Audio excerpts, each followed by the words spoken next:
Thank you, Suraj. And so, shall I start? Okay. Okay. Again, thank you, Suraj, and thank you to all the organizers for giving me this opportunity. So, I'm going to talk about a joint work with Pranab Sardar, and like Suraj said, the title is "Pullback of Metric Bundles and Cannon Thurston Maps." So, before starting, let me just talk about some motivation of like how the question came about. So, like as the name suggests, the notion of Cannon Thurston maps was studied in the work of Cannon and Thurston. But in the geometry group theoretic setting, Mahan Mitra raised the question. Like we all know, given a hyperbolic group, we can associate a topological space to it, which is its Gromov boundary. So Mahan Mitra raised the following question. So suppose we have a hyperbolic group G and it has a hyperbolic subgroup H.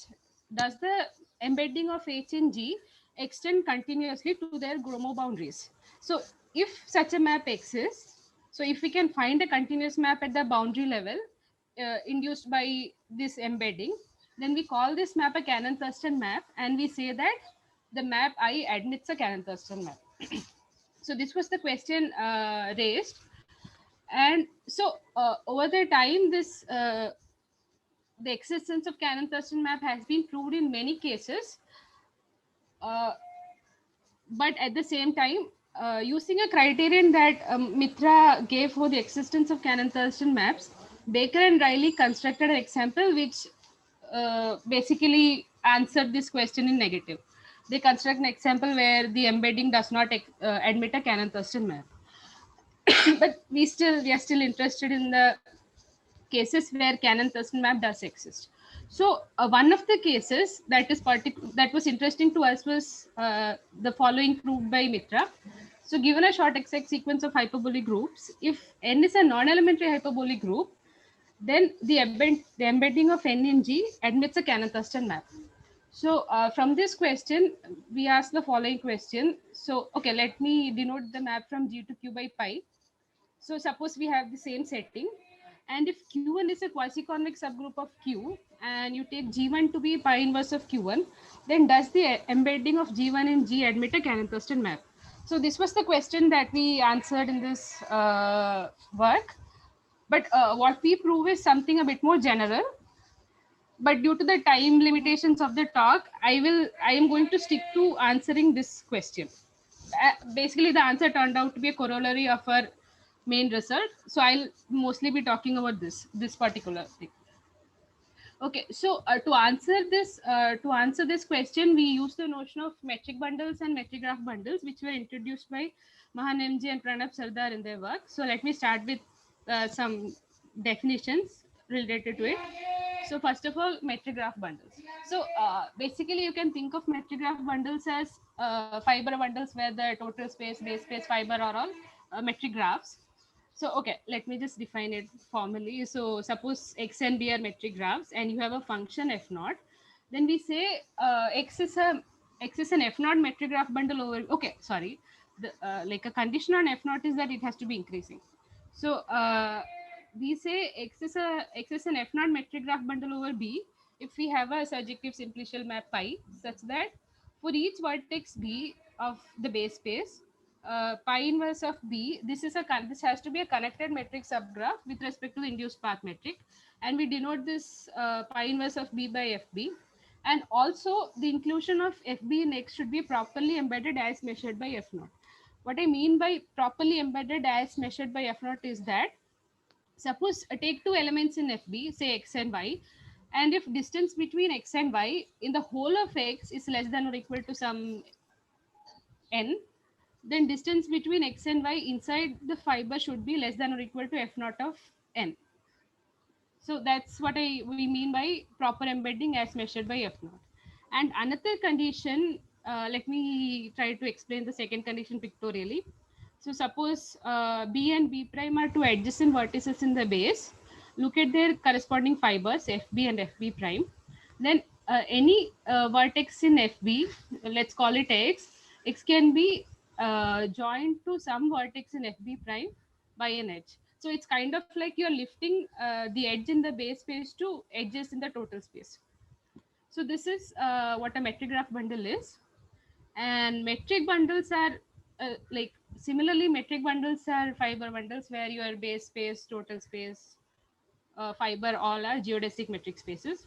So to define metric bundles, we along with the function f naught, we also have a constant c, some constant greater than or equal to 1. So the definitions are quite similar. So we say x is an f naught c metric bundle over b if we have a surjective one Lipschitz map phi such that pre-image of each b is a geodesic metric space with respect to the induced path metric. And as in the previous case, the inclusion of fb in x is properly embedded as measured by f naught. And the second condition, so in the previous condition the edges were being lifted to edges in the total space. Here what we do is the following. So if b and b prime are, so let's assume this is a metric bundle situation. So if b and b prime are elements of b whose distance is at most 1, and suppose this path, let's call this is a geodesic joining b and b prime in b, let's call this gamma. So what we do is take any element in x, we lift this gamma to a path in x which joins x to some point in fb prime, and this lift length of this lift should be at most c. So that's where the constant c comes in. So so in both the cases we saw that any element in fb can be is joined to some element in fb prime, and this implies that these fibers fb and fb prime are quasi isometric. In fact, take any random b and b prime in the base space, the fibers will be quasi isometric, and the quasi isometric constant will depend on the distance between b and b prime and the parameters f naught or f naught c, whatever is involved. So okay, let me just give an example of metric like metric bundles. So you can think of the upper half plane model as a metric bundle over 0 infinity. So so basically what I mean is that the base space is 0 infinity, and for fibers take any t here, you look at the line passing through 0t line in the Euclidean sense. So basically you look at the set of all x comma t where x is varying over r. This is a fiber corresponding to this element t. So and if you look at the induced path metric on ft, this turns out to be a proper embedding as measured by some function. So this is an example of a metric bundle. So for metric graph bundles, we come to the question that we started with. So this short XX sequence of a finitely generated short XX sequence of finitely generated groups, this gives a metric graph bundle, but we'll look at it. We'll see how this happens shortly. So let me talk about few more definitions, like two more definitions. So so given a metric graph, so since like I said here, the short XX sequence of finitely generated groups, this is a metric graph bundle. So from now on, I'll only talk about metric graph bundles, but the definitions for metric, the analogous definitions for metric bundles are very similar. So let's look at what is the morphism in this metric graph bundle scenario. Okay, so let x1 and x2 be two metric graph bundles over b1 and b2 respectively. So what we mean by a metric graph bundle morphism from x1 to x2 is a pair of maps f and g, where f is a map from x1 to x2, b is a map from, g is a map from b1 to b2, such that f and g are coarsely Lipschitz and the diagram commutes. So so given the morphism, now let's see what the definition of an isomorphism here is. So we say this pair of map fg, this is an isomorphism if we can find a metric graph bundle morphism from x2 to x1, let's call it f prime g prime, such that the composition of f and f prime, this is uniformly close to the corresponding identity maps. So basically f composition f prime will be close to uniformly close to the identity map of x2, and f prime composition f will be uniformly close to the identity map of x1. Now to the main the other main definition. So the pullback bundle. So given a metric graph bundle X over B, and let G be a map from B, let B1 be another metric graph, and G be a map from B1 to B, which is a Coasley-Lipschitz map. Then what we mean by pullback, this is another metric graph bundle along, let's call it X1 over B1, along with the morphism F from F comma G from X1 to X, such that the usual universal property holds. What I mean is, if X2 is another metric graph bundle over B1, and we have a map morphism F prime G from X2 to X, then there exists a Coasley unique map F double prime from X2 to X1, such that everything in the diagram commutes. What I mean by Coasley unique is that if you have some other map phi from X2 to X1, such that everything commutes, then distance between F double prime and phi will be uniformly small. Now, regarding the existence of metric graph bundles, we see that as long as the base map, this base map G is Coasley-Lipschitz, such a pullback always exists. And moreover, this is Coasley unique up to the metric graph bundle isomorphism.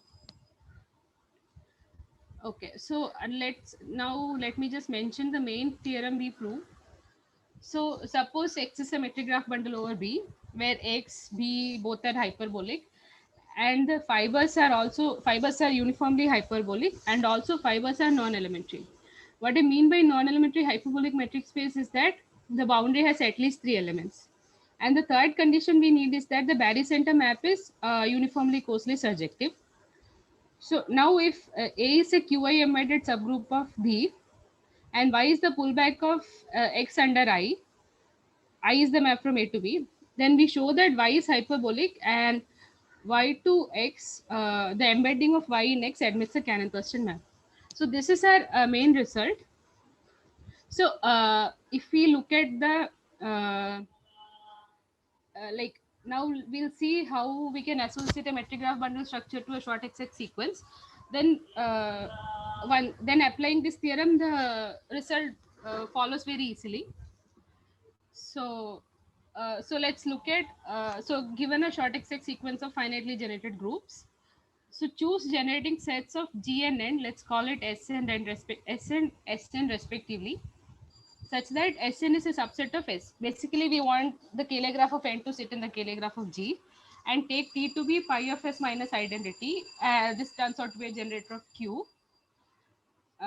So we take the base space to be the Cayley graph of Q with respect to T, and the total space is Cayley graph of G with respect to S, and the fibers are all isometric copies of Cayley graph of N with respect to Sn. So okay, so this gives a metric graph bundle structure to a short XX sequence. Now so in our result we are showing that the pullback is hyperbolic, and the pullback should admit a Cannon Thurston map. So we'll see that, I mean, the G1 that we are taking, which was pre-image of Q1, that turns out to be a pullback. So let's just look at this also. So suppose Q1 is a finitely generated subgroup of Q, and you take G1 to be pi inverse of Q1. Now we'll choose a generating set S1 of G1 such that we have this inclusion. Your Sn is sitting inside S1, and S1 is sitting inside S. Like I said, we want the Cayley graph of N to be inside Cayley graph of G1, and Cayley graph of G1 to be inside Cayley graph of G. And let's take T1 to be pi of S1 minus identity. So this will show that the Cayley graph of Q1 with respect to T1 is also sitting inside Cayley graph of Q with respect to T. And the Cayley graph of G1 turns out to be pi inverse of Cayley graph of Q1. So now the Cayley graph of G1, this itself has a metric graph bundle structure where the base space is Cayley graph of Q1.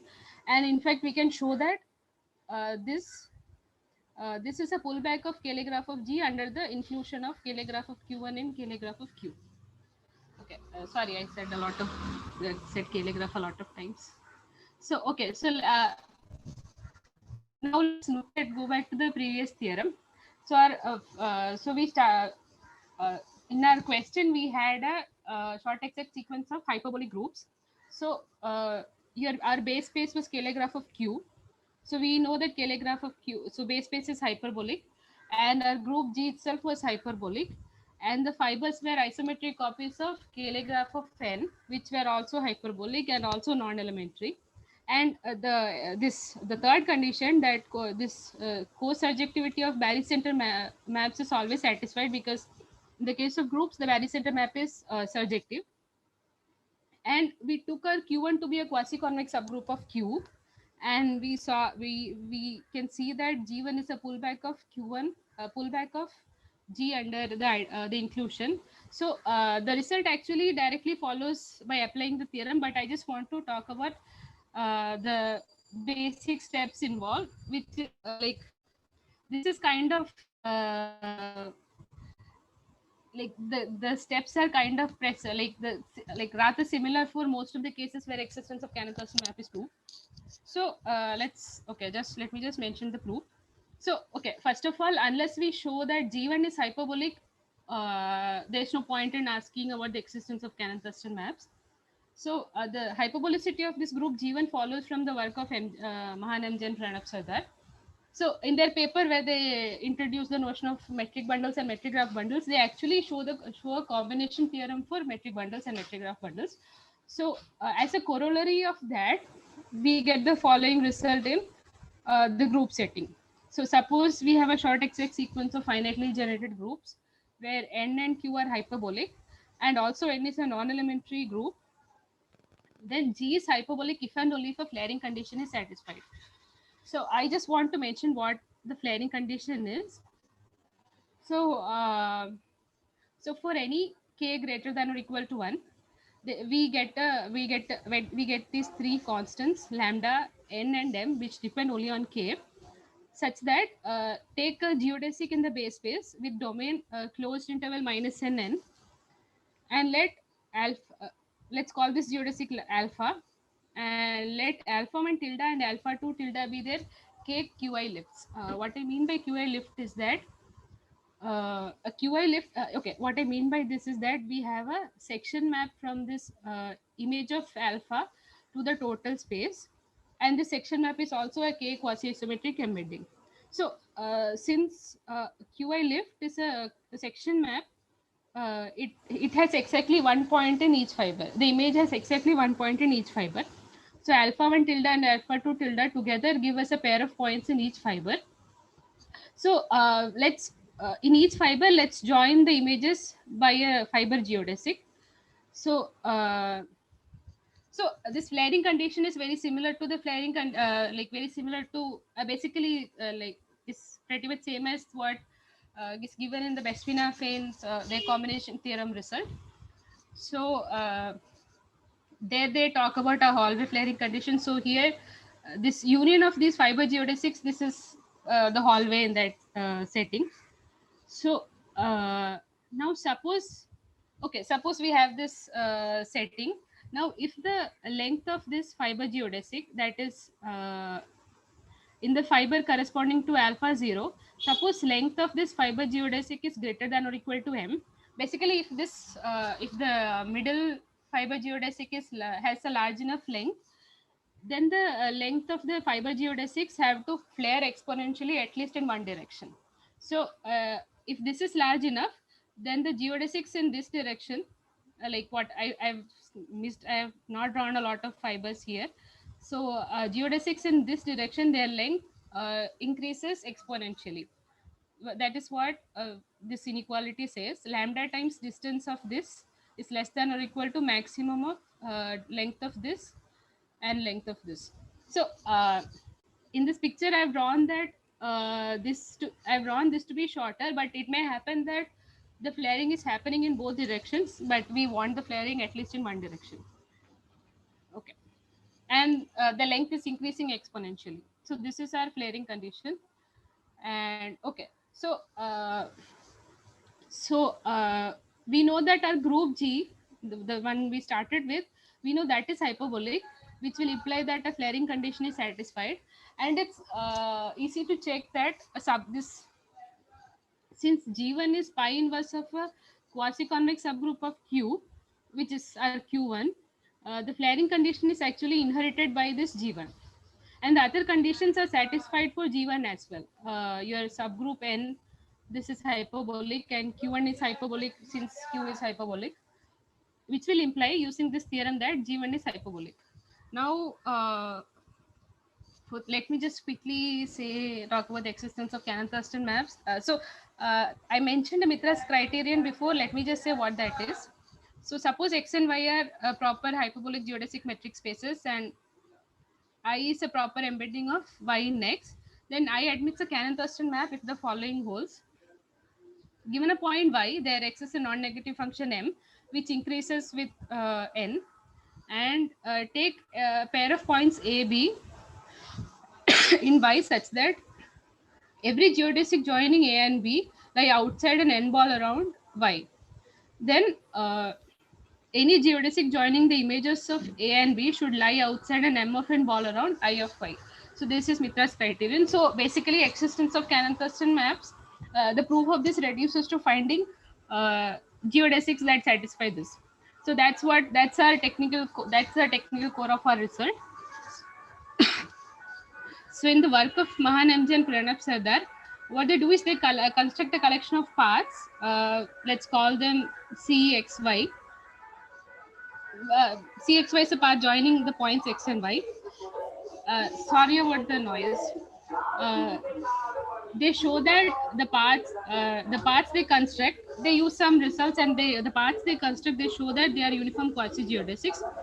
And what we do is we like if X and Y are 2 points in Y, we look at the path C of XY, and we modify this path to get a path lying inside Y. We call this path as, we denote this path by tilde CXY, and we show that such a path is a uniform quasi geodesic in Y. And we show that this pair of maps CXY and tilde CXY satisfy this condition. Let Y naught be an element in Y. Then if distance between Y naught and CXY is less than or equal to D in X, then distance between Y naught and tilde CXY is less than or equal to D1 in Y, where D1 depends only on D, and D1 increases with increasing D. So this is kind of like this is sort of a contrapositive statement of Mitra's criterion. So using this proposition and stability of quasi-geodesic, which says that quasi-geodesic and a geodesic joining the same pair of points lie uniformly close to each other. These two imply Mitra's criterion, and this completes our proof. And this also completes my talk. Thank you.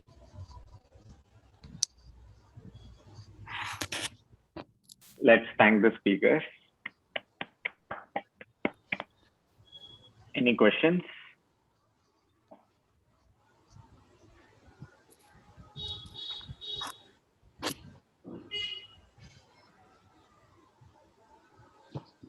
Okay, if not, let's thank the speaker again for a great talk.